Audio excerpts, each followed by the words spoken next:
Us?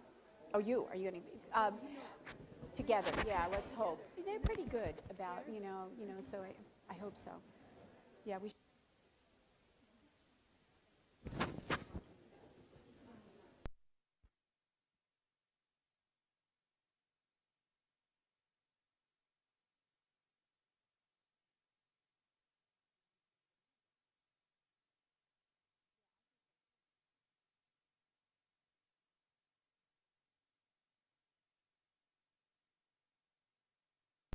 Nice to meet you.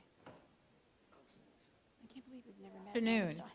My name's Maureen Kenny, and I'm the Dean at the Lynch School, and I am delighted to welcome all of you here this afternoon for States of Success. This is just where Boston College and the Lynch School like to be, is at the intersection of policy, practice, and current events. So we are very, very delighted this afternoon to have 3 educational leaders that have done a tremendous amount to advance education across the states in New England. I am also very, very grateful to the wonderful Lynch School faculty, Andy Hargreaves, Mariella Paez, and Henry Brown, who have helped to organize this event and make it possible.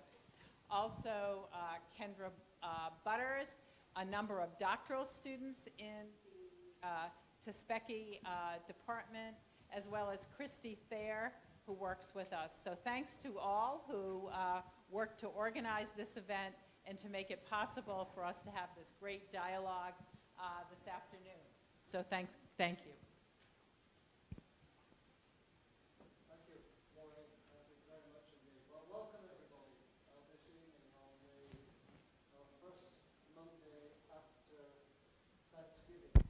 And we know that that is a stretch for some people, especially those who have to come a long way. So we really appreciate your participation, and we especially appreciate 3 great system leaders of 3 great systems joining us this evening in alphabetical order. Andy, are you on? So am I on?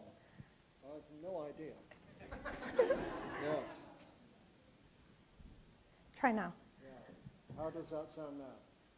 Absolutely no different at all. Yeah. It's for the video. Let's try again. Good. There. Okay, good. Good. How does that sound now? All right, shall I try this again for the video so you can edit it? Which is, welcome everybody. People I know have come back a long way from Thanksgiving to be here at this event, and especially to 3 great leaders of 3 great systems. In alphabetical order. If we can remember this, you'll get formal introductions soon, but from Massachusetts, Secretary Matt Malone, from New Hampshire, Commissioner Virginia Barry, and from Vermont, Secretary Rebecca Holcomb. So this is a really great opportunity because at Boston College and in the Lynch School, we truly do support efforts to connect research, theory, and practice, and policy in all our professional schools, and particularly in this case in the Lynch School. And we have with us here this evening 3 people who embody that, because they've done it all. They've been practitioners in education, they've been in the classroom, they've been in the leader's office, they've undertaken and led research. So we have 3 people who represent all of that and are here to engage us in those kinds of conversations across those boundaries. So that's enormously helpful and greatly valuable. Whenever we strive to become better, one of the things we do is we look at, or in today's jargon, we benchmark ourselves against other people's performance who are in some ways ahead of us. Internationally in education, we do things like look to the west, to Finland. We look to the east, to jurisdictions in Asia. We look to the north, except in winter, to Canada. And we look at what they say to us, what they have to offer, what they do differently to reach greater heights of achievement, to reduce social inequities, and to promote all children's well-being. Though we can't copy any of these countries, we can learn a lot by looking at other high performers as well as ourselves and figure out how we can stretch ourselves even further. But on multiple indicators, what's a little less in the news is it also has to be said that despite all the weeping and wailing about America's mediocre performance compared to other countries on international tests such as PISA and TIMSS, that actually within the US, a number of states hold up extremely well in relation to international high performers and are also ahead of most other states in the US. The nation's highest performing states are often New England states, and 3 of them are with us this evening. You've led the way on kids count indicators of child well-being. The 3 top states are all sitting right here. You're all in the top 5, and usually the top 3 in the annual National Assessment of Educational Progress, known for short as the NAEP. And all are consistent high performers on the International Maths and Science Studies, in which Boston College, of course, plays a very strong key role. Yet there are differences when we look at these consistent high performers in their states of success. There are differences between the states as well. We know there are differences between high-performing countries. Singapore is not like Canada, is not like Finland, and yet they all perform well. So what are the differences between these states that we can talk about this evening? Some are differences of performance.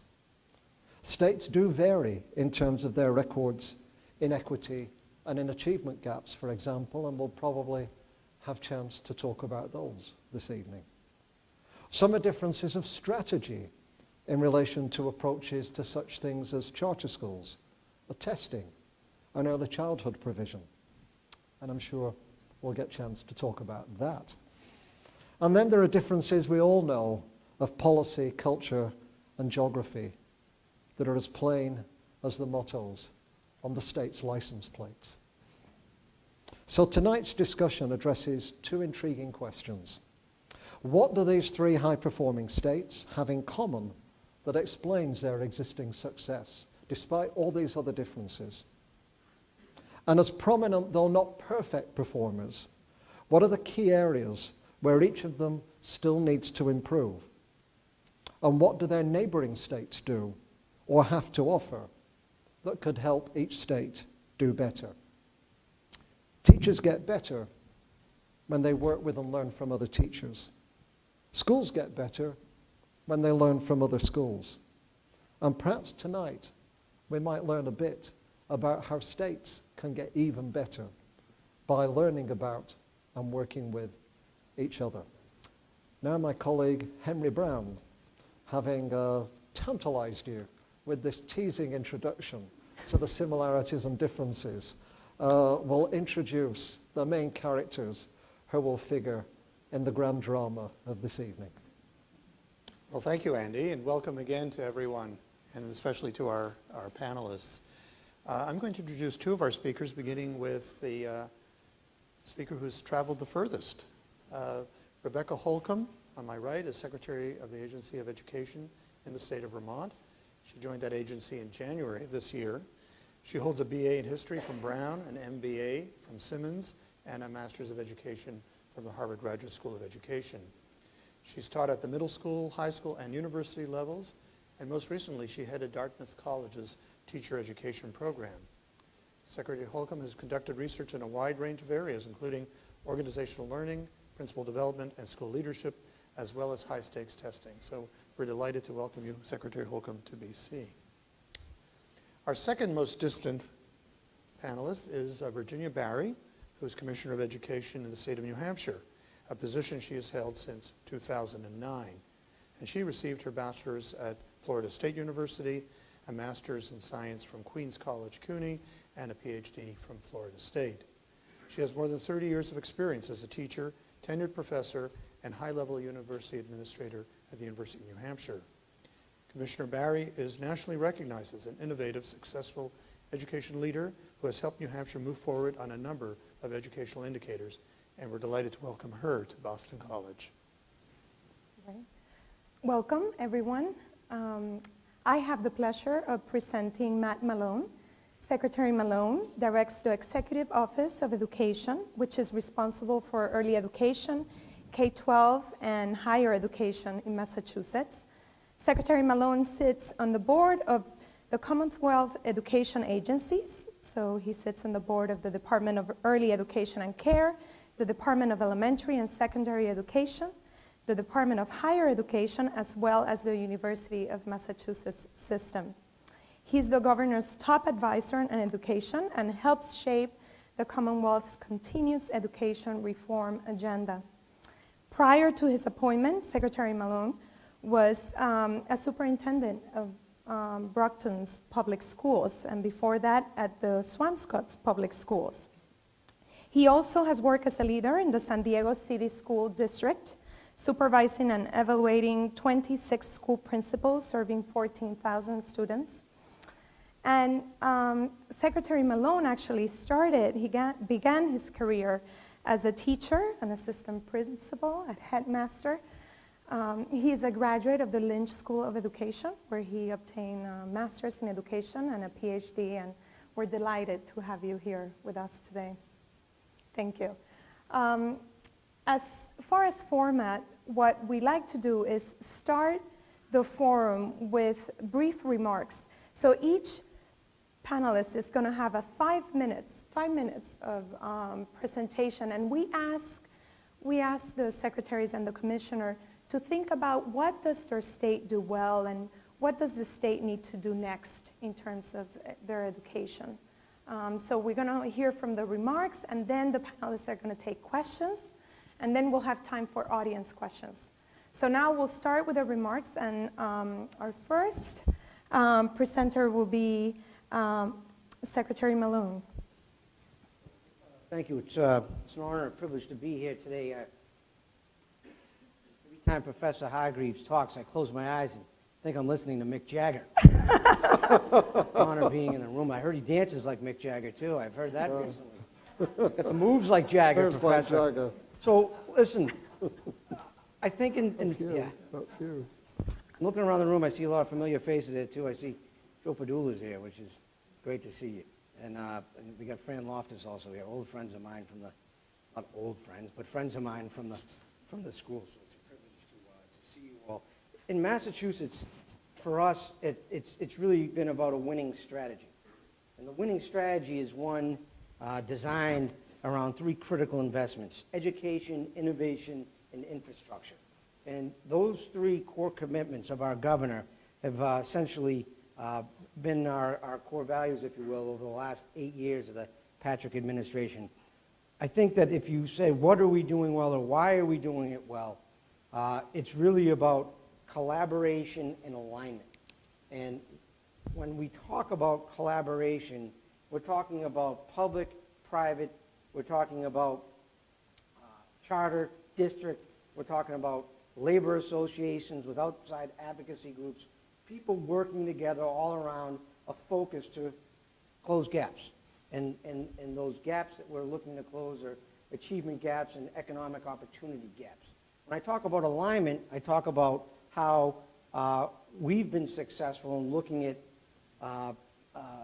results on national and international assessments in 8th and 10th graders, not because we're focused on 8th and 10th grade, but we're focused on an aligned system. So our investments in early childhood lead to those results that we see in 8th and 10th grade, that our investments in higher ed lead to the types of teachers that are allowing those results to happen.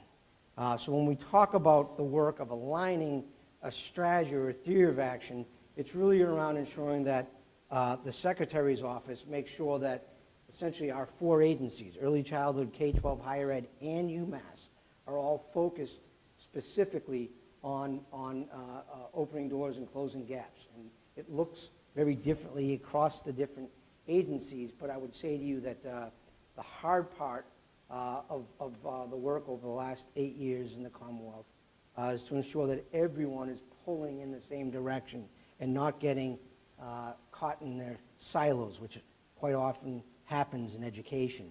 We've been fortunate that this administration has not allowed that to happen, and I think that is one of the core reasons why Massachusetts is done so well. Our secretariat is the newest in the state government. We're the youngest secretariat, and also when you think about education in the Commonwealth, there was no such thing as a Department of Early Education and Care just a few short years ago. So you think about the changes that have been able to happen within Governor Patrick's leadership, and also the Achievement Gap Act of 2010, which was the first major legislation since the Ed Reform Act of 1993. I don't want to get into specifics and argue about how great we do on standardized assessments, because we do. And we're leading the nation, and that's great. But to me, that's not the big game changer. What the big game changer is for me is that we're building good human beings here in Massachusetts. And we're doing that through work in the classroom between students and teachers that is, it will make your eyes water when you see the work that we do with kids every day in the Commonwealth. And my role and the way I see my job is not to sit on Beacon Hill and talk about policy. It's to be out in the field engaging with the people who are the end result of where the rubber hits the road. The teachers, the students, school committees, parents, and administrators in our systems. So we are out 3 days a week visiting classrooms, understanding what the touch points are, understanding where good policy turns into bad implementation, understanding what's onerous, understanding what's good work that we need to sustain, thinking about things that where the work isn't so good and figuring out how we can adjust it, and having a lot of fun at the same time. You know, I could sit here and talk to you right now for the next hour about workforce development, and you'd be like, what the heck is he talking about? He's a Secretary of Education. But workforce development is integral to the work that I do. It's a core piece of the work that I do in education. I mean, this whole investment about opening doors and creating opportunities is really the dual mission work of academia and workforce development. They're coupled. They're not two separate things, and all too often we think of them as separate things, but they are fully integrated. That's why the Cristo Rey schools are so successful. That's why the Big Picture Learning Company is the coolest thing happening in the country. I think hopefully we can talk today. I'll say a couple controversial things. I'll start in my comments, I guess, maybe if I could.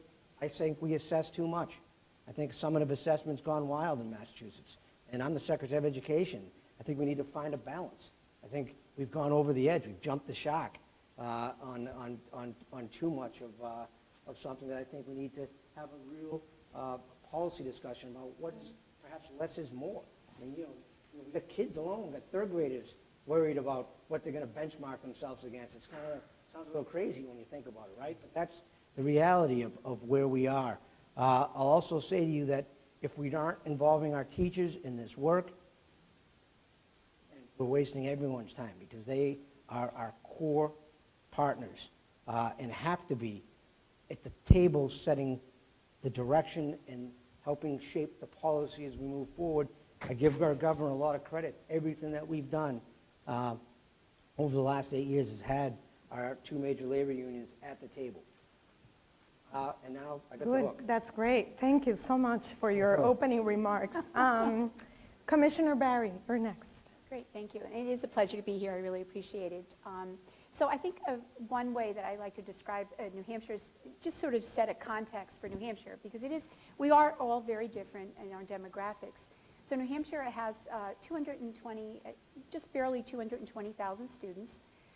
We are considered the third most aging state in the country, fourth in economic income. It's a very interesting environment right now. We have declining enrollments like many rural states. Sort of half of our state is rural and the other half is a little bit more suburban. We have 3 small cities.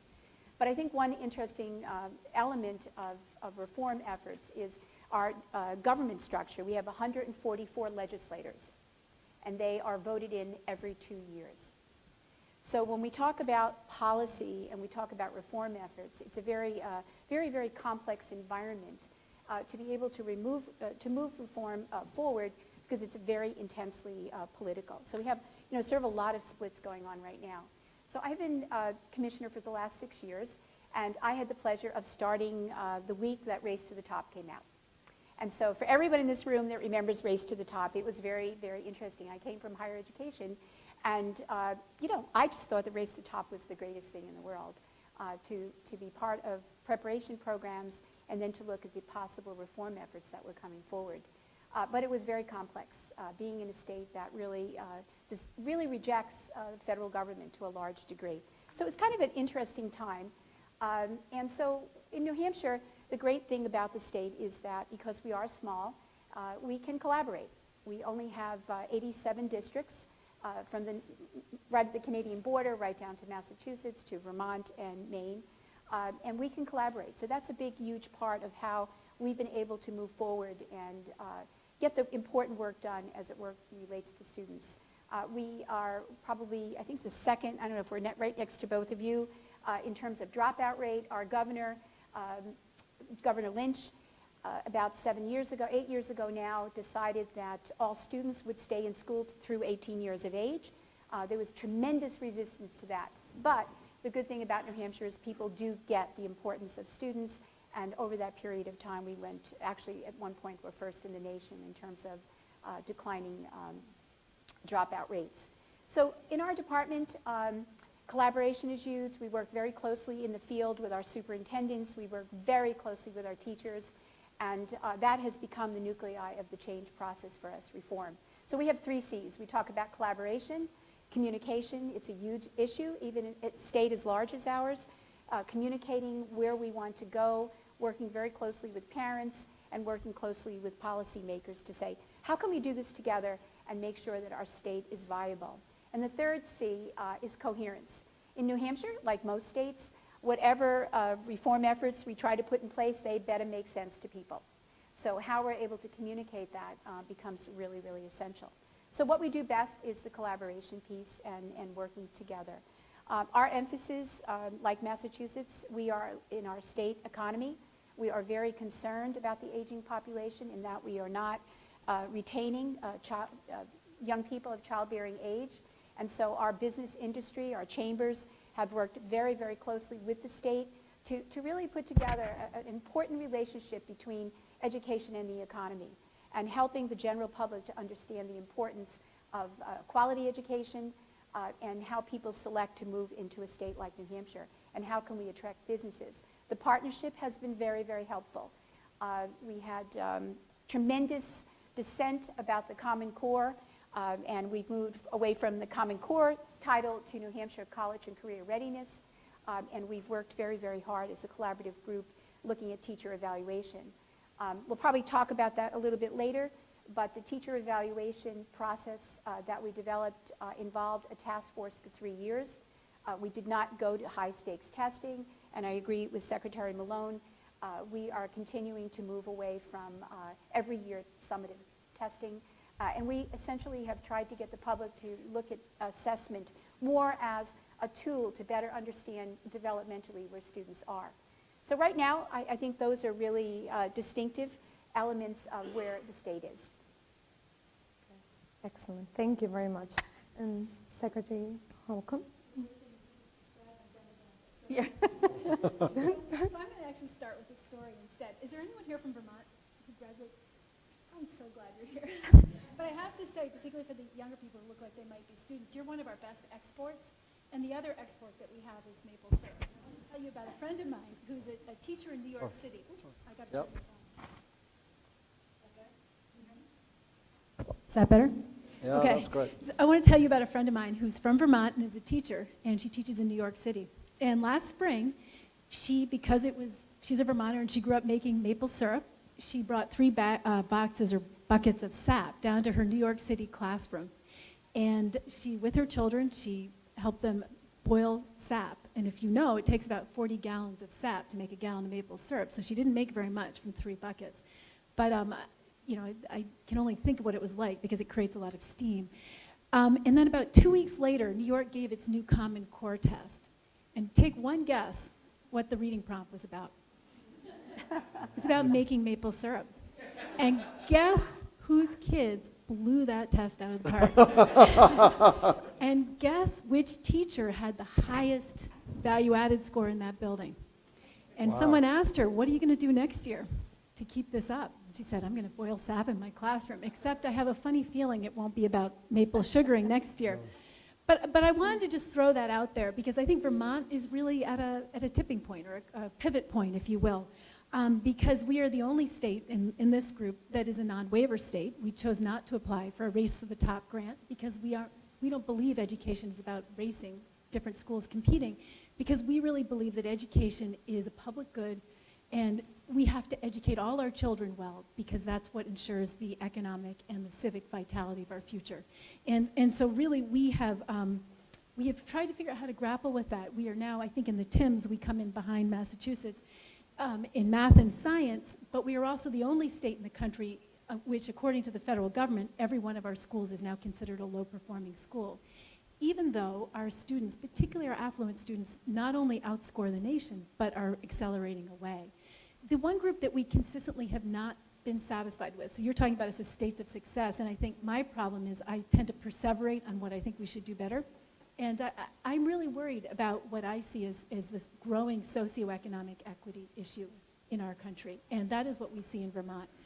And as we test more, what we also do is lose some of the kids we need to reach the most. Because if we gave, for example, on the Smarter Balanced Assessment, a reading sample that was about automotive repair, I'm sure some of our young men, particularly our young men in poverty, might do much better than they would if they got, some other reading that wasn't so relevant. That's a reality. When I think of math assessments and I think of our ELLs, when you talk about cutting prices, I'm sure there's some children looking for the scissors who don't understand that that's a way that we talk about lowering prices. And they know the math, but they can't. It's a reading comprehension test. And I throw that out because the paradox is that we are using these tools for consequential purposes, but we don't always know what they're measuring, and they may not always be measuring what we say they're measuring. And the other thing is, when you think about the impact of telling kids 5 years in a row that you're not proficient, we don't just say level 1, level 2, level 3. We give it a normative value. We are telling kids that they don't measure up year after year. And what's the impact of that on children? It's something we have to think about. And there's been powerful research done in this state, in terms of the impact of failing the MCAS test on the probability you'll graduate. And it's different if you grow up in an urban context where you're living in poverty and you're a child of color than if you're in a suburban. There's an 8% greater probability that you'll drop out if you fail that test the first time. So something about the way we're using these tools, I feel, may be actually subverting our goal, which is high-quality education for all students. I believe in equity, but I believe in using tests the same way we use the oil gauge on our car to check and monitor the quality of our system. But when we start to use them for high-stakes consequential purposes, I am concerned that we may be distorting or incentivizing what we call education. So where does that leave Vermont? Well, in Vermont, we say that you can weigh a pig 10 times, but that doesn't tell you how to make it fatter. What we're trying to do in Vermont is figure out how to put together a system that tells us how to make our pigs fatter. We want to know how to educate our children better, and it's not, the answer to that is not in those summative tests. So we are concerned, our primary goals are to address the socioeconomic inequities and to ensure high-quality opportunities to learn for all of our children. We believe that we're not educating kids just to do well in tests, but we're educating them to thrive. And we believe that it's not that our teachers aren't wonderful, they are, but what we're asking our teachers to do is profoundly different from what they've been asked to do in the past. And that means our teachers need to learn to teach in new ways because of demographic transitions, because of greater ethnic diversity in the state, because of the advent of technology, which really changes what our goal is as schools and educators. We need to help them learn on the job to teach the children of today for a world we can't even imagine. That's a profound responsibility. We're also doing this at a time when what we're learning in, for example, neuroscience and brain research is telling us so much about what a teacher does. When you think about the fact that we now know that literally the opportunities to practice and the kinds of teaching you do shape the brain at the level of the neurons, that's an awesome responsibility. And we really need to take that learning and put it into practice in our schools. And think about what it means in a sensible way. And that's a big responsibility to give our kids. So how do we do that? How is Vermont approaching this? Well, we believe our biggest asset is our educators. And we also are as you described, the many school districts, and we believe in collaboration too. We actually have more than 3 times as many school districts as you do, even though we're much smaller. And so we really have a very, our state motto is liberty and union. The liberty part is people really make a lot of decisions at the local level. The union is that we have common goals. And so really my job at the agency is to try to help clarify what the goals are. And they're really broad. They're not just about learning in the tested subjects. We believe in learning across a broad spectrum of outcomes, including civics, which we know is, and science, which we know has suffered in the attention that we pay to just the 2 heavily tested subjects under No Child Left Behind. But also the arts, creative abilities, social studies. We want children to be able to reason from evidence, to be able to make judgments, do what's essentially human work, be able to exercise judgment about complex problems that have no clear resolution. And to do that, we really need to engage our teachers both within schools and across schools in new ways, because we have to learn from each other. And if you think of very small schools, you may not have a peer at your level who's working with the same age children. And we need to encourage our teachers to leave their buildings in those situations and learn from others, to look at how people are doing things in different sites. So what we're doing, our theory of action, is if we can come up with clear goals that are broad and rich, and if we can provide supports for educators, and if we can have clarity around who's responsible for helping our children reach those goals, that we need to allow for tremendous flexibility at the local level in how you actually go about meeting those goals. And so, for example, we are moving towards a system of proficiency-based graduation, as I know others in this group are doing as well. Instead of going out and telling people and coming up with a script or a set of guidelines for how you implement that, we put out a series of implementation innovation grants where we invited school districts to send teams of teachers. Our only requirement was that you come to some initial training to get some common training and some technical design criteria that you had to work with, and then gave them grants to bring teams. They had to involve educators from every level in the system, have them come and grapple with that challenge, because we believe it's through that grappling that they will develop the expertise that they need to actually implement these ambitious goals that we have for our children. Yep. There'll be lots of opportunities good. to develop the other parts. So no, it's great. And I have to say, one key difference has already come out between these 3 presentations. And that maple syrup story is the best piece of state product placement I have ever We're pretty good witnessed for skiing, too. on a discussion platform. So I can't wait to see as the evening unfolds what other products the other 2 states will be surreptitiously introducing into the, thank you very much, both of you, into the discussion. The way we're going to go now is the Boston College team here is going to lead on some questions. Not all 3 have to respond to all the questions, so we'll try and mix and match it a bit. And I'll start with a couple, if that's okay. We're of course, probably almost no one in the room would be upset or offended or disagree with you about an explicit return to the value of teachers and teaching and involving teachers and their associations in the reform, change and improvement process. And I think lots of people here will be delighted to see that you, along with a number of other jurisdictions in other parts of the world, are turning away from the excesses of testing to try and seek a sort of balance in assessment. But many of us know from the advisory work we do with organizations the size of whole states, that what people worry about if they lose a bit of the testing is that they'll lose public confidence in public education.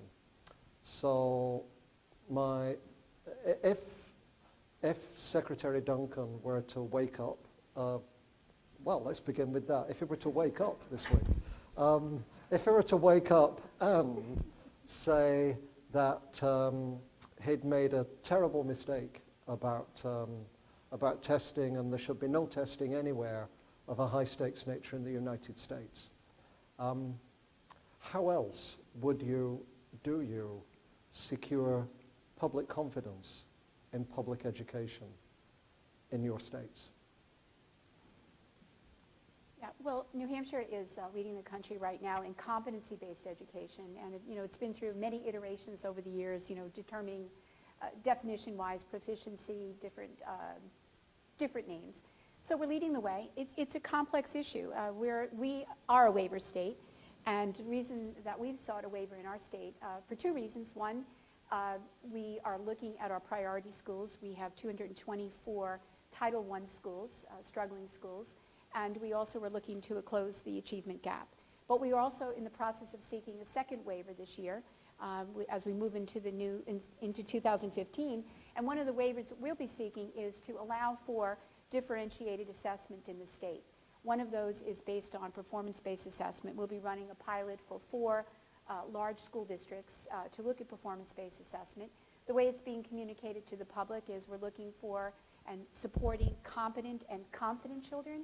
The terminology of whole child is a very much part of our state thinking. We want well-developed students on every level, including socio-emotional.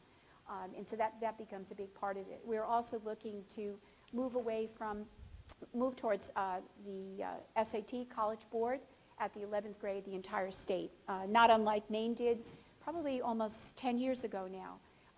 It's been something that has been really important. So I think we will not see from the federal government a change of heart under Secretary Duncan.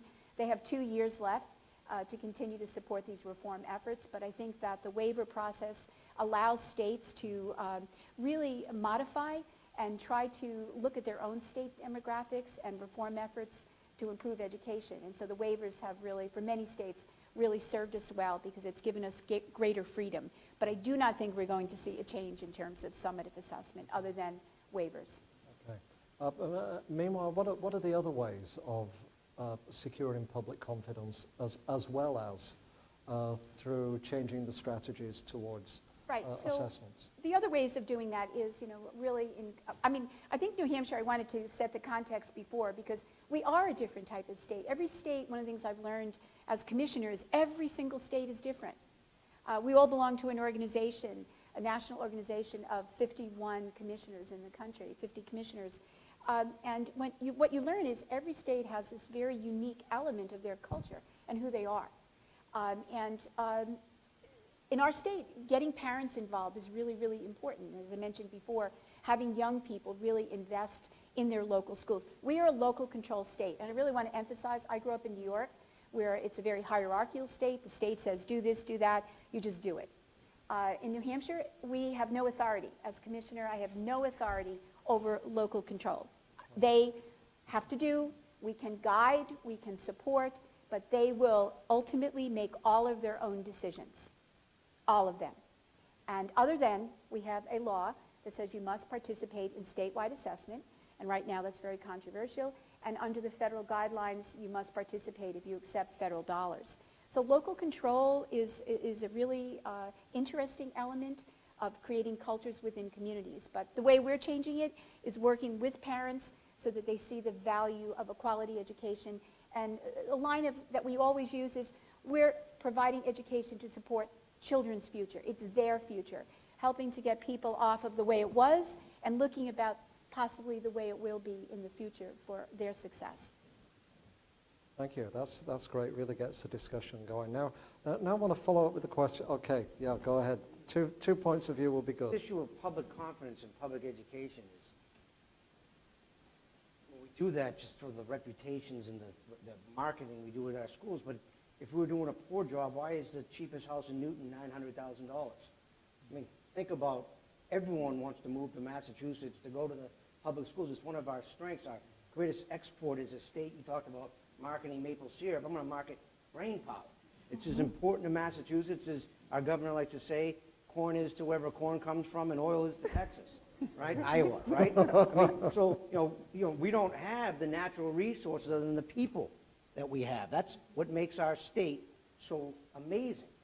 In these states as well, and no disrespect, I love your states. And I like the fact that you guys are talking assessment as well. But, when we think about, I will say this to you, a month ago, Arnie Duncan and President Obama did both say that I think we are assessing too much. They both said it. Arnie said it through a communique that he sent out to teachers, and then the president said it at an address following that. Yeah, I did. I'm not anti-assessment. I don't think anyone in this, I don't know. I'm not anti-assessment. You'll have a chance. Right? What I'm anti is too much assessment. We just did an analysis a week ago. Brockton Public Schools does 65 days out of a 180-day calendar. 65 days of those are spent on some sort of state summative assessment. Now, that's a little too much, don't you think? This idea of every grade, it doesn't make sense to me. I have a third grader and a sixth grader, and I'm already seeing what the stress and all that stuff are going on. let's make decisions based on kids' stress. What I'm saying is perhaps a balance is every other year, and perhaps it's just in math and English, or that we skip a year and do one of the sciences, and I'm not even talking social studies yet. But for us to be thoughtful and practical at this solution, we've doubled down rather than saying, let's be more strategic. If less could possibly be more, don't you think the results would better help us actually inform our theory of action in some way and our delivery strategy? These are things that I know our Board of Education, as we speak right now in a retreat, is talking about. And it's refreshing, because the field's been talking about it a long time.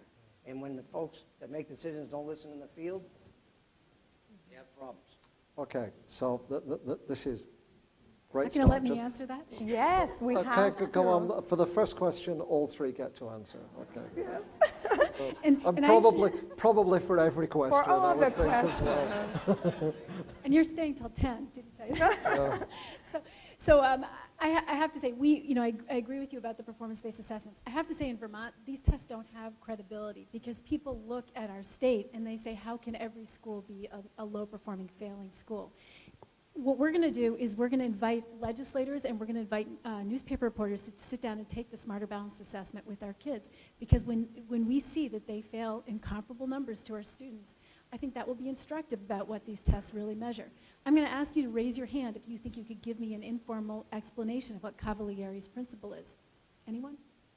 I go around the state with a piece of chocolate offering the Cavalieri's principle. It's one of this. Can anyone do that? Cavalier. I see one hand. It's one of the 10th grade Common Core standards that will be tested. And this is what we're asking our kids to do. And I think people understand that these tests may not be capturing everything that's Well, aren't you going to tell us the answer?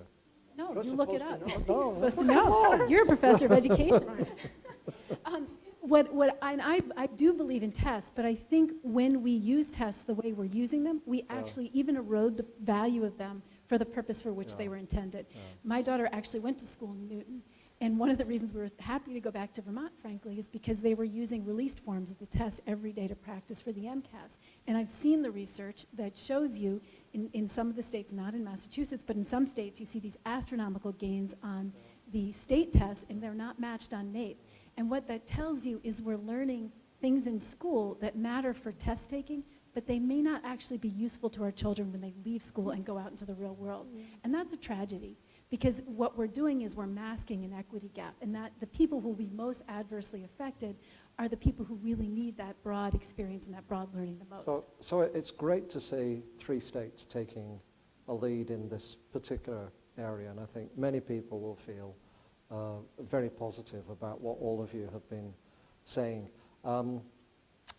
High-performing countries some of them are beginning to learn from and collaborate with each other, not only at the level of policy, but also school to school, teacher to teacher, and so on. So in the room with us this evening amongst the guests is Professor Pasi Sahlberg from, now at Harvard, from Finland. And Pasi and our colleague, Professor Dennis Shirley here, are involved in a partnership where schools exchange and visit each other, between Alberta in Canada and Finland. And one of the many things they picked up, the people in Alberta said what they learned from Finland is some really good things about vocational education. And the schools in Finland said they learned a lot from Canada about the importance of extracurricular activities. So it may already have happened, but if kids in high school kids and their teachers in your state were to be visited by teachers from one of your neighboring states, what distinctively do you think your neighboring states' schools might learn from you? And if you have any comments vice versa, that will be interesting too. So what would they pick up that is really kind of special, do you think? I can say one of the things I think we could learn from Massachusetts is that that learning is no longer, teaching is no longer ad hoc, and I think one of the things that teachers in Vermont are working on is being more systematic in looking diagnostically at children. And if you aren't systematic, you can't go out and be a free bird teacher, because if you are, you may lose the children who need the support the most. And I think that that sort of systems approach is something that we can learn from. We actually collaborate quite a bit with New Hampshire. I think we actually have more in common than different, but you know, I know that the partnerships around performance-based assessments and proficiency-based learning have been incredibly valuable to us in terms of learning. So what we learned from Massachusetts, not that we don't learn something from Vermont, we do, because we do partner, but one thing is the wonderful way that Massachusetts businesses support public education. And we've done a lot of research on that work, and it really has helped the state move forward. It's enormous that, you know, I read a lot of the Boston papers, you know, the media is much more positive. The public is very invested in public education in Massachusetts, and that would be something I would love to transfer across the state lines, because that work that's been done over the years to develop those partnerships has really created a state that's moving and keeps moving forward. If students from any of these two states came into some of our schools, I think what they would find perhaps new and exciting is a lot of the work that we're doing with blended learning, a lot of the work that we're doing with STEAM, and that full integration so that arts is fully integrated into what we see as the hands-on project-based world. And they would probably, in some areas, be impressed by what some innovative places are doing with the senior year here. So, for example, what Needham High School is doing with their Greater Boston project. I think other states' children would also be impressed with the actual pathways we've built to community colleges in 4 years, and how those are seamless, stackable, and meaningful in many ways. And then finally, I think that folks in these two states would be interested, perhaps learning, is what we're trying to do in early childhood, or how we're trying to backwards map off 9-year-olds to get to 0, and figure out how we get kids earlier with really all the wrap-on services. And I will say this to you guys. In many ways, the work that you're doing in your states, particularly in your very rural components, is the hardest work we do as a nation. And I've visited in Massachusetts. I'm an inner city guy. I've always been an urban educator. When you think about how hard it is to break the cycle of rural poverty, and that at the end of the day, education is the break point. And I know that in many of our border areas, Orange, Mass, Templeton, Royalston, Heath, Coleraine, all those, Ernest, and all those, we have some challenges that we could share, I think. Definitely. Well, you have segued actually perfectly into my question, because one of the things I wanted to ask the panel is about early childhood education. We know that across the nation we're seeing now an emphasis in the early years and how early childhood can prepare students, young children, promoting social and academic skills. So I wanted to ask you about this expansion that we're seeing for services for young children, And my question is, how do you expand access to early childhood education programs while assuring high-quality services? Don't rush it. Yeah.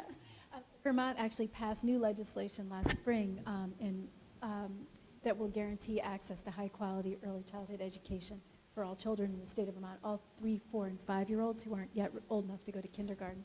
And we're really excited about that. We really see that as a critical next area of work. To support quality, we realize that we need to have a solid foundation in terms of rules and processes to support it before we begin the implementation.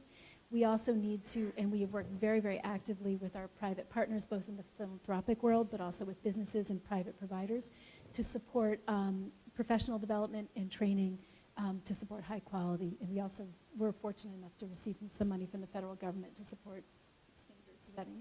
And how long do you think it will take to implement the universal pre-K? Well, we will be fully implemented by not this coming year, but the following year. The following year. Fantastic. Thoughts on early childhood quality? Yeah, in New Hampshire, again, we do not have universal pre-K. It's still, very, very controversial in our state. But one of the great things is our school districts have really started to take their federal money to be able to work very closely with child care environments. There's a strong emphasis on quality child care for all children. So we work very closely with all of our business partners in the area that provide child care, and our doors are open. The actual focus is on early literacy, early development, and I think that's had a major impact on our state as we begin to look at new policy. And so early childhood is a huge part of everyone's thinking today in our state. One of the things I'm most proud of is that we were able to establish legislation last year where we uncapped the ability to service 4-year-olds in our Chapter 70 funding formula. So now local systems can fill as many seats as they want with 4-year-olds, which will help us, A, get a wait list reduction is clearly one of our goals. We've got 17,000 kids on the wait list for access to early education from 0 to 5. We took 3,000 off last year, another 2,500 off this year. The governor put forward a bold proposal a year ago that was not supported to get to universal access, get all the kids off the wait list, but the cost was about $1 billion, and we did not support that. We supported it, but the House and the Senate didn't support it. I will say this to you, I strongly support and hope that we start talking about in state law, looking at 5 is the new 6 and 4 is the new 5. I want to see kindergarten start at least 4, and I want, what do we call it, the compulsory ed to start at 5 rather than 6, so that we have at least every kid in the Commonwealth at 5 has access to a full day free kindergarten program. I think that the work, as I've said, and I'll say it again, there is no more work more important than early childhood work right now. And if you do not understand that, just come spend some time with one of us, seeing the things that we see on a daily basis. We cannot talk about, we cannot celebrate any successes without saying, well, we still have a lot more work to do in early childhood. It's really going to take about investment and communication and selling people about what the importance is. And let's just get it straight. Unstructured playtime is critically important. And people talk a lot of trash about why are we going to pay for that. But to me, where do we learn about everything? Unstructured playtime. And enrichment, when do we do that?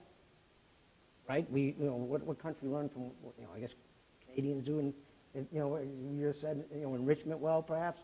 This whole idea of kids that come from privilege have access to things that kids that live in poverty don't. And we're only going to get those kids understanding the whole world when we invest in all of their unstructured enrichment time as well, so that school becomes 12 months, not 12 months of school, but it's 12 months of something. It just looks very different. Fantastic. Yeah. So that's kind of the forward-thinking stuff. But.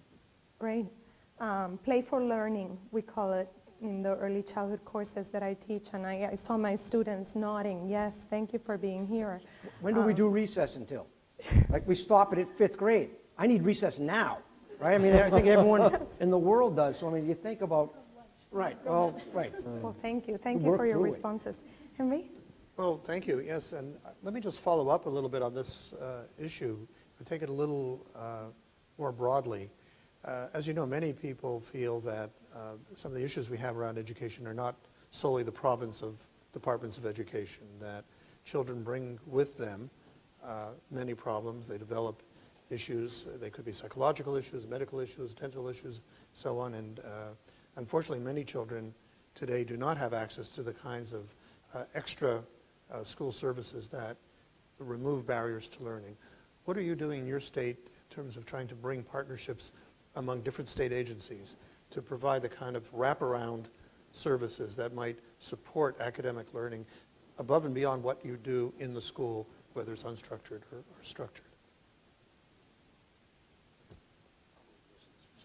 Our governor established something called the Readiness Cabinet several years ago. The Readiness Cabinet is all of the state agencies that have some sort of touch point with young people to ensure readiness is a term that we use for schooling and for learning and for life. So we have a very robust cabinet that's gone deep in Worcester, Springfield, Holyoke, started in Boston and looking to expand in Bedford. We're trying to figure out to create these zones, if you will, these wraparound zones to do this work. That prior secretary, Paul Revels, came up with this idea, and he took it to Harvard. Now Harvard has a center for readiness, and it's great to have a hothouse, if you will, a R&D on this concept. But when you think about public-private partnership, it's the extended learning time stuff, it's the enrichment academies, it's work that we're doing for English language learners and career academies. To think about weekends, vacations, and summertime very differently, and that there's a ton of room for public-private partnership in this zone, so that summers are productive times when kids are in camp. If kids aren't in camp and they're not doing anything, that their parents are keeping a finger on them for reading, there's the backsliding. And how do we address that as a state, I think, is through this concept of investment in specific zone areas, couple it with a partnership with private providers, and ensure we fund recesses to spur innovation for local systems to apply to. Yeah, in New Hampshire, we have had 2 consecutive great governors that have been really, really focused. I mentioned before that we're leading the country in competency-based, but we define the competency-based as it relates to whole children. So all of our agencies, I work very, very closely with not only Health and Human Services, those agencies, but the Department of Justice. There's a very strong focus on students not being part of the correction system, working very hard, starting at very young age, early childhood, to address any kinds of socio-emotional deficits that a child may be experiencing at home, dysfunction, and so on and so forth. So there is an expectation in every school district for wraparound services, that they partner with agencies that can provide the kind of support that parents need, particularly young parents, to be able to deal with complexities of economics and various other kinds of things. So that's a very strong focus in New Hampshire, which goes back to my original point about collaboration. There is that expectation that we are collaborating to provide the kind of quality education that's beyond just a classroom environment, but a whole environment. That we work very, very closely with the Agency of Human Services in Vermont in particular. So, for example, we now have universal pay. That is the fruit of a joint effort with our Agency of Human Services and private providers. And it really is about 0 to 3, grade 3, not age 3, 0 to age 3. And there's a series of initiatives, everything from early learning supporting social and emotional development to parents as the first teachers of their children, trying to find ways to do that, and a series of initiatives to link parents to services and to provide sort of wraparound care in terms of child care, sort of appendages to the universally funded pre-K, so that parents who really need to work can have full day care.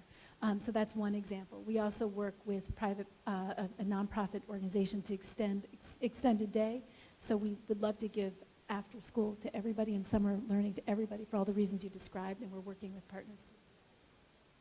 Okay, thank you. It's very heartening, actually, to hear this. Let me change gears here for a bit. As you know, there's widespread concern about the quality of teaching in this country. Not in these states, but in general. And NCTQ has gotten a lot of publicity and gotten a lot of mileage out of their criticisms of teacher preparation programs. Now, following the lead of states like Louisiana and Tennessee, the federal government has declared, though it's not yet law, that they would like to see a new approach to evaluating teacher preparation programs that would include test-based indicators based on the students of novice teachers and somehow aggregating back to the teacher preparation programs. What's your opinion of this approach, and what would be your counter proposal to the federal government about trying to change or perhaps improve the nature of the evaluation that teacher preparation programs undergo? So I'll answer that because Please. I'm particularly proud of what's going on in New Hampshire. When reform efforts were starting, we, right from the very first day, involved all of our preparation programs in the state. And did not go into a leveraged punitive model, but said, basically communicated to our preparation, both at the teacher and leader level, that they had an enormous responsibility to be part of this change process. So you can imagine there was some grumblings, and it was sort of like, well, we think about academic freedom coming from higher ed, it was sort of like, why would the state be involved in the preparation programs? But an amazing thing really happened. We changed enormous policies in our state. We have a council of teacher education. All public and private institutions now have a seat. We changed our charters. We have a professional standards boards. We looked at all of the national standards for both teachers and leaders.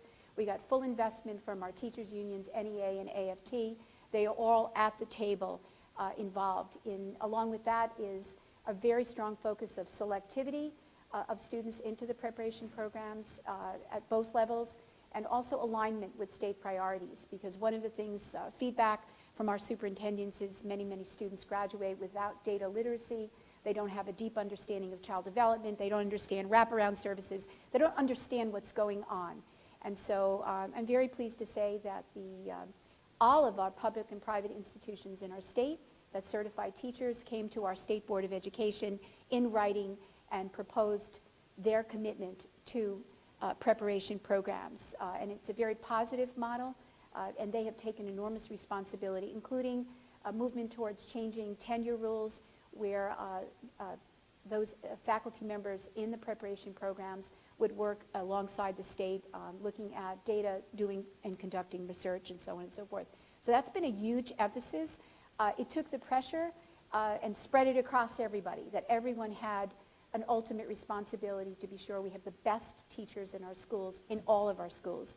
And so equity became really part of a large conversation in our state, that every school district, regardless of socioeconomic status, deserves the best teachers. And that's been, I would say, one of the most progressive, really collaborative efforts our state has taken on, and it's been enormously positive for the public to see the university system to be very committed.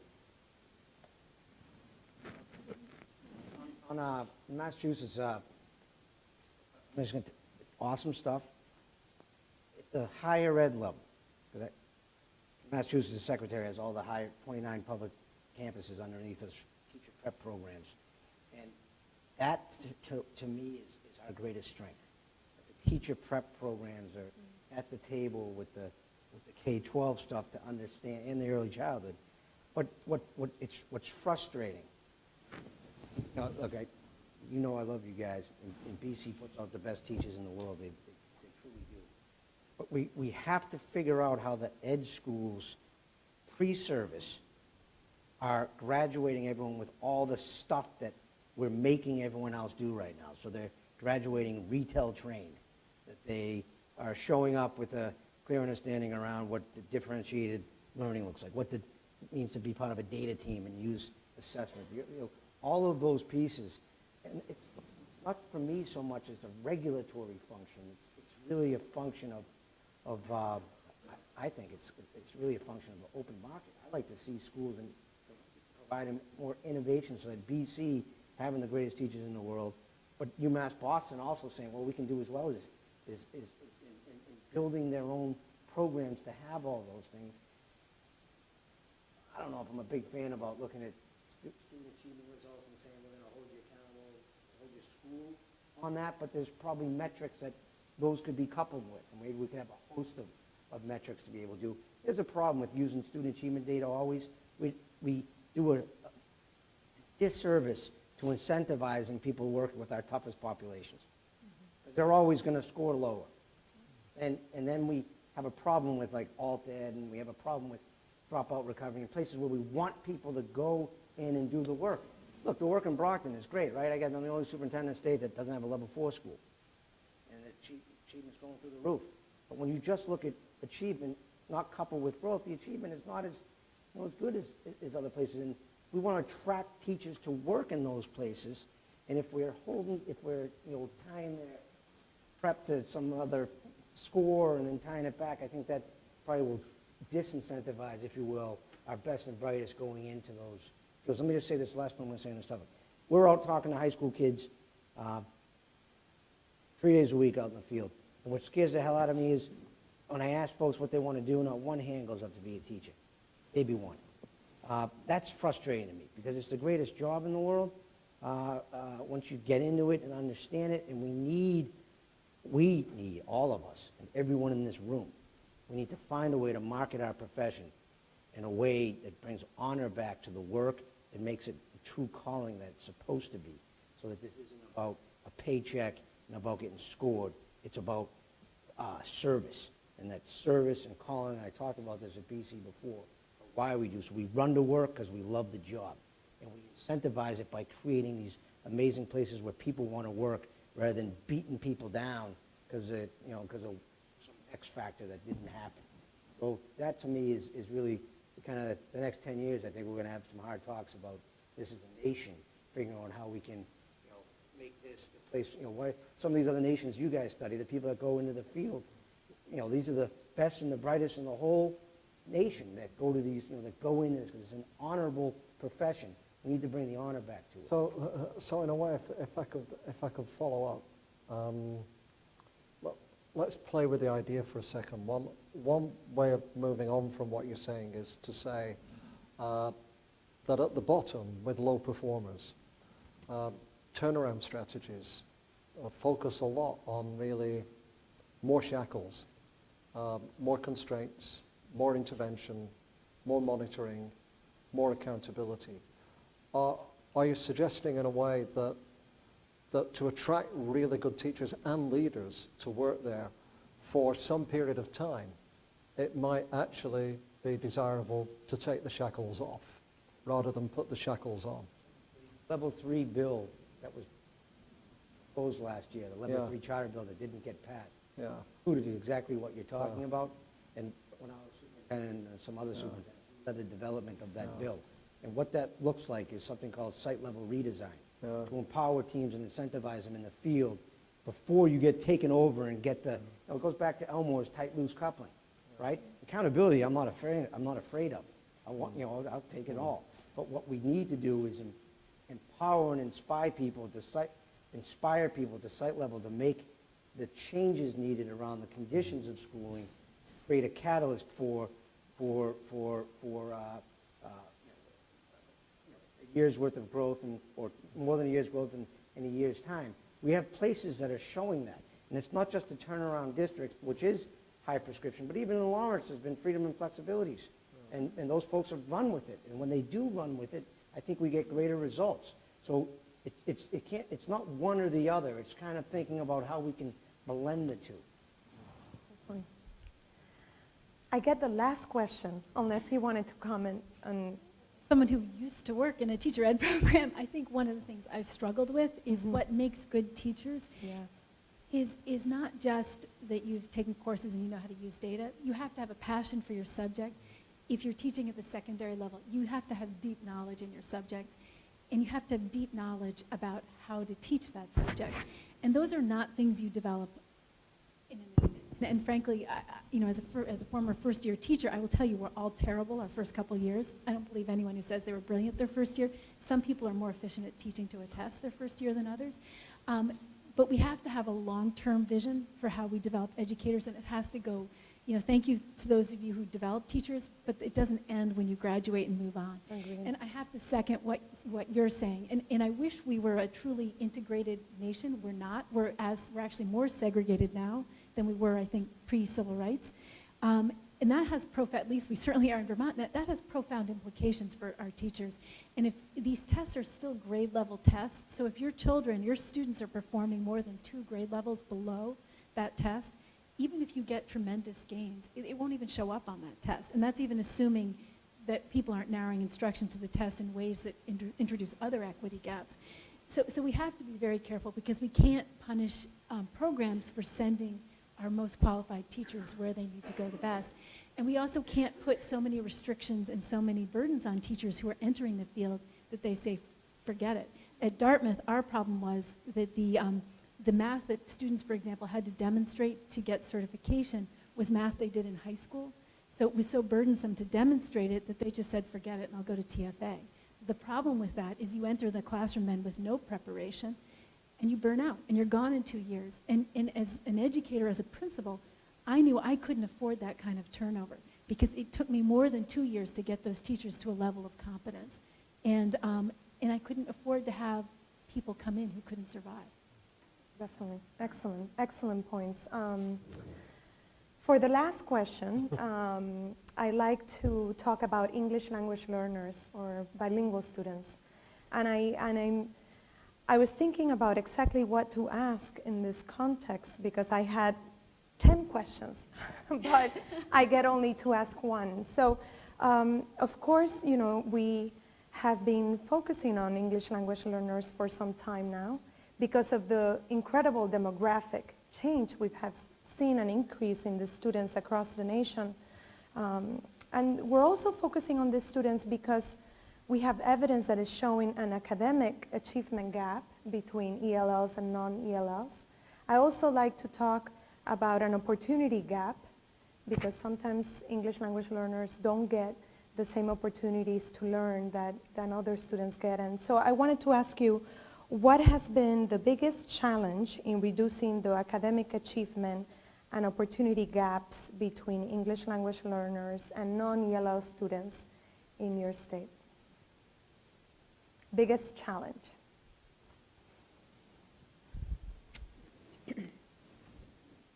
I think in New Hampshire, the biggest challenge is really the diversity that families bring to communities. New Hampshire is 95% Caucasian, and so we have a 5% group of students that are English language learners. They're very, very diverse. They come from countries that the language itself is a real challenge for teachers. So I think that's our biggest challenge, is really enculturating people into communities and providing them the support that they need to be successful in school. So I think our state is very different than Massachusetts in that respect. Recently I heard you had 100 languages represented. Yeah, we have 100 languages in New Hampshire, several African countries, and for a state where it's so small, it's a very, very concentrated community, particularly in the city of Manchester, and we're really struggling. We really are. We haven't mentioned critical shortage areas. Like most states, our critical shortage area are those students that major in global languages so that we can have the access points. We do rely on our local hospitals to be able to do evaluations of students. We often have students that don't have birth certificates. We lack information when they come into the country. So I would say we struggle with it, and we need more expertise in our state to be able to deal better. But the students are a great focus in those communities to make sure that they become quickly enculturated so that they get the support they need. So, I mean, this is the greatest challenge we face as a nation right now. One of them? Well, but it probably is the most important when we think about our industry. And this is a political issue on both sides of the fence. But for me, I think that where we failed is that we don't have a solid enough definition yet of what good practice is. We have, 30 different ways to do it without the top 3 ways. So, I'm the former assistant, one of like 50 superintendents in the city of San Diego, 147,000 kids on the Tijuana border, Mexico, and, we still don't have an answer of what is the best methodology to engage. I think PSYOP offers probably strong promise, but I like the dual immersion model. It's just costly, and we got places that You know, I have dual immersion schools in many different communities across Massachusetts that are doing great work, and I'd like to perhaps see more of those. We also know the additional time is needed, so I think we have promise and potential with our, what we call our English language learner academies, which are funded through our office during that summer and winter and vacation time to provide additional supports. But we are definitely struggling with, you know, every single day. It's more and more kids at the student registration centers. My time in Brockton alone, we went from 15,000 kids to 17,000 in 4 years. That's a growth of 2,000 students. I mean, that's bigger than half the school systems in Massachusetts. And that's just in 4 years' time. And most of those students are second language learners. And what is it? It's not even, it's really a good thing, but forcing us to really reshape our systems to create a welcoming sense. I mean, for many folks that are new to this country, our schools are the first touch point that they've ever had with the face of government. So that means we have to be good stewards. And what does it mean to be welcoming, to have the language able to translate, to ensure that we're taking kids in now and doing all the other things that we have to do? I mean, you and I agree. just visited a place that does it well in the middle of, you know, Jamaica Plain at the Nursery. Yes. Early, if you guys haven't, go visit the Nursery Early Learning Center and Bromley Heath Housing Project and see what they're doing with Children's Hospital as a partner in this work, in their health center.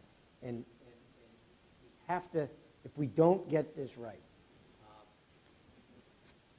we're gonna have, the gaps are gonna grow, the economy will falter, and morally will have failed our mission.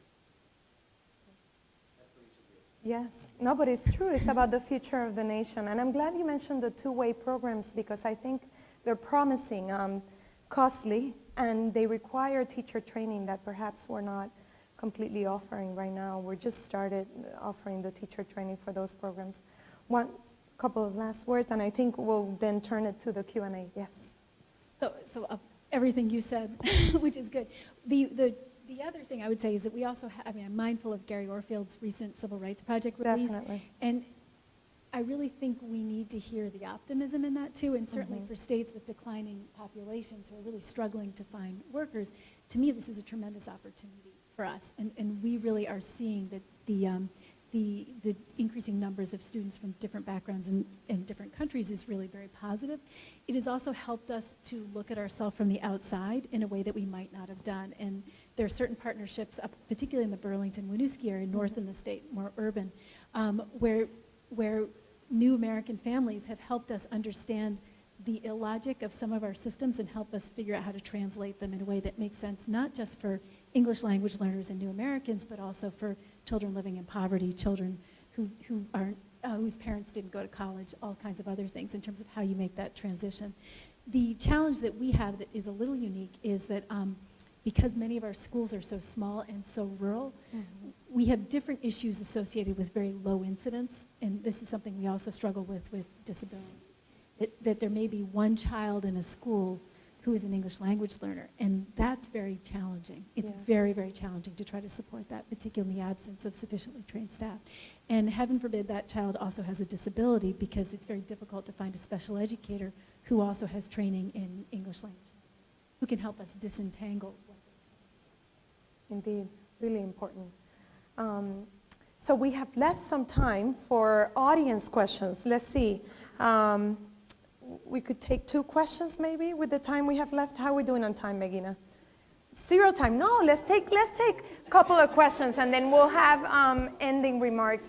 We have a cocktail reception waiting for us. So if your questions are brief and quick, then we can just move over there. Yes, question from the audience. I very much appreciate the comments that you made, and in trying to secure the public's confidence in education, I wondered if... A microphone there if you like. In trying to secure the public's confidence in education, I wondered if each of the speakers could just comment briefly on whether their job might be easier or more difficult if they were elected chief state school officers. I worked at one point in time with an elected chief state school officer. He was fairly candid about his statements. He didn't walk into the State House with his hat in his hand on budget because he was elected with a higher number of votes than anybody else in the state. So he was candid about what he wanted and needed. And I just wondered whether we haven't, since education from a constitutional point of view is a 10th Amendment delegation of responsibility to the states, I'm wondering if the chief state school officer were a position that was voted on, whether the vote and the public's interest might not be more directly expressed, number one, and number two, whether people with the sophistication and training and background that you folks have wouldn't find it easier to operate from that position than from the position of a nominee. Or to put it a little mischievously, is it better to be elected or to be appointed by those who've been elected? Right. I cannot imagine what it's like for chief school officers that go through an election process. I really believe, I think it's a great question. I've thought about this a lot in the last 6 years. I believe to be student-centered, to be worried about families and children, to go through an election process. People that take these positions need to be incredibly knowledgeable. They have to be incredibly focused. They have to have a vision that relates to the state goals. And to go through an election process, I think, really would drive you away from what's really important for children. And I've watched states where commissioners, secretaries come and go because they go through an election process. And they lose ground. They lose ground. And if it's really about children, if it's really about their future, then I think the time that you would spend on trying to convince people that you're the right person would drive you away from what's really important. So I actually, my heart goes out for every commissioner in this state that is forced to go through an election process, because there's absolutely no guarantee that the people doing and participating in the election process understand the needs of children and public education. And I mean that really seriously. I have to say, one of the most sobering things about going to the conferences that you pointed out was how short the tenure is of secretaries. And you're actually, I think, one of the more senior people at this point with 6 years. Right. And that should give us all pause, because schools need stability. They can make changes, but they need stability. I don't think it's an accident that you're finally really realizing the fruit of some of what you've worked on, because it takes you that long to get there. And so I really worry about that kind of instability at the top and what that does to the system as well. And I think we have to look to build public faith through our work. One of the reasons we're developing school quality reviews is because the testing isn't doing it. So we're going to try to have a more robust way to provide communities with qualitative and quantitative feedback that they can use to evaluate the quality of what they're doing. I think the work and the student learning will speak for itself, but I think politicizing it in that way makes it very difficult. I want to make one more point, because I think it is important. I represent my governor, and my governor represents the vote of the people. And it would be an expectation that her goals, her vision, would be represented in all of the divisions of the state agencies. We support our governor, and the people supported our governor. And I think that's a very important concept for people to remember when we talk about these jobs that we have, because when we talk about teachers and the support they need, and our universities and our future of this country and technology and everything else like that, if it keeps changing, we just keep losing ground. And so that consistency, I agree with Rebecca, consistency is really critical. And that assumes the person has the ability to do it. So I think there has to be a balance in it. And also the kind of interagency collaboration we talked about would be much more challenging if we were each independently elected. There wouldn't be that incentive to collaborate.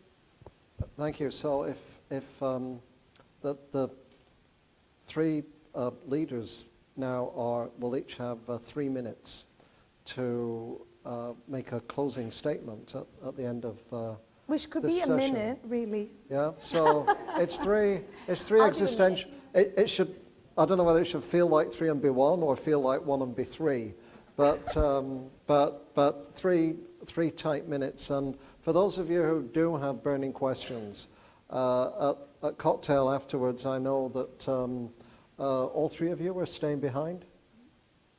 Child left behind. You are. Okay. Okay, good. So no commissioner, no secretary left behind. So there'll be lots of opportunity over cocktails to ask more questions.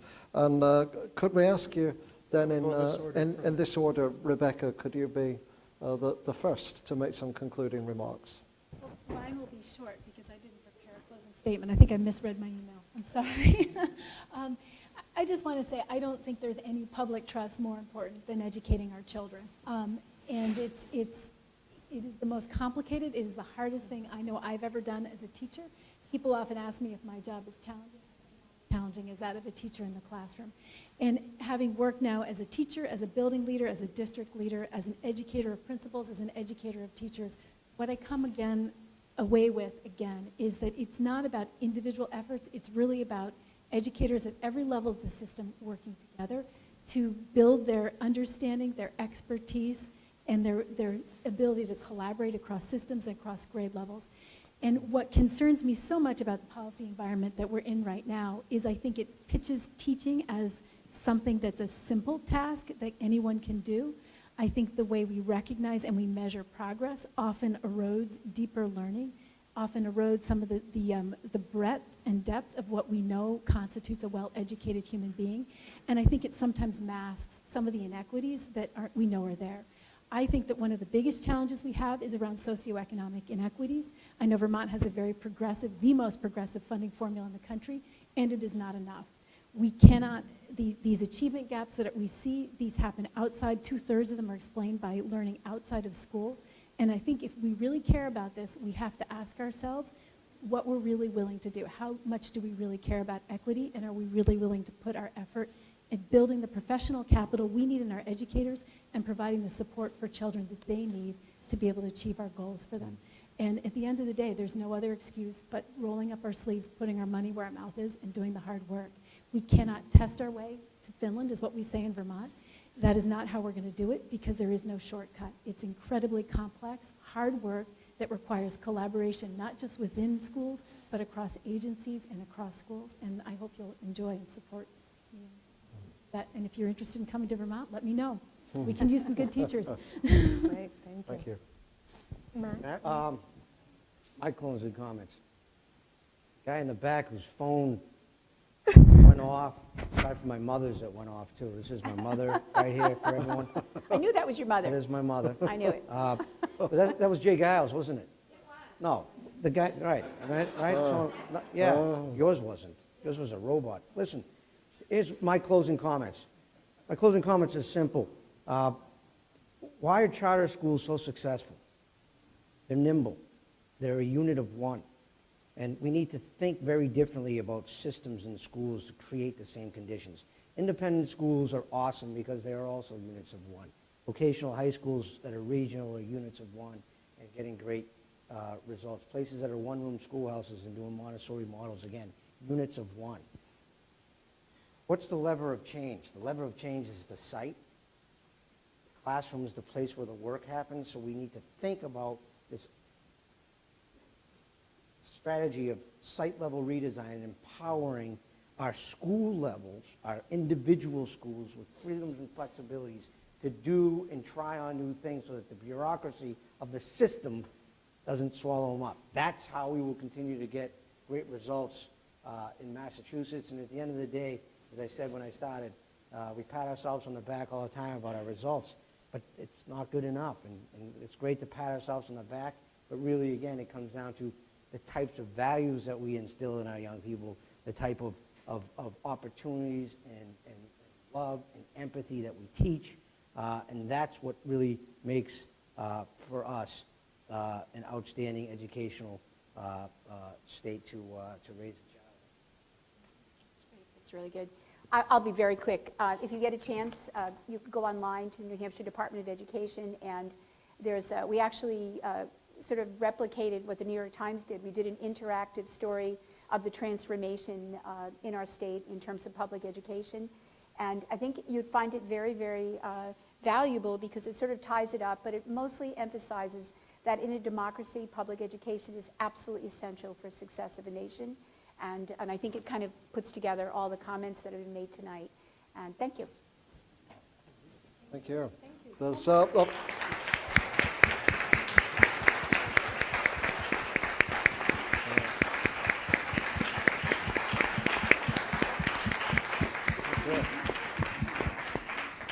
Well, bravo, one and all, and I know I'm standing between all of you in the reception, but I would just like to thank the secretaries and commissioner for being here today, for your fascinating remarks, and again, for the faculty and staff who coordinated this. I am very glad that this is on front row so that people who aren't here today will have an opportunity to listen to the remarks because many important points were made here. At the Lynch School, one of our great exports is our teachers. We educate people, many who are teachers in Boston and throughout the Commonwealth, but also throughout New England and throughout the nation. So I think that many of the points that I heard today made me feel very good about the work that we do here, but I also think that this dialogue from the world of practice is very important for us in informing us of things that we need to think about to do an even better job and to prepare our students for the field and to be the future leaders. So thank you very much. You've done a great service to all of us. one more time. Thank you.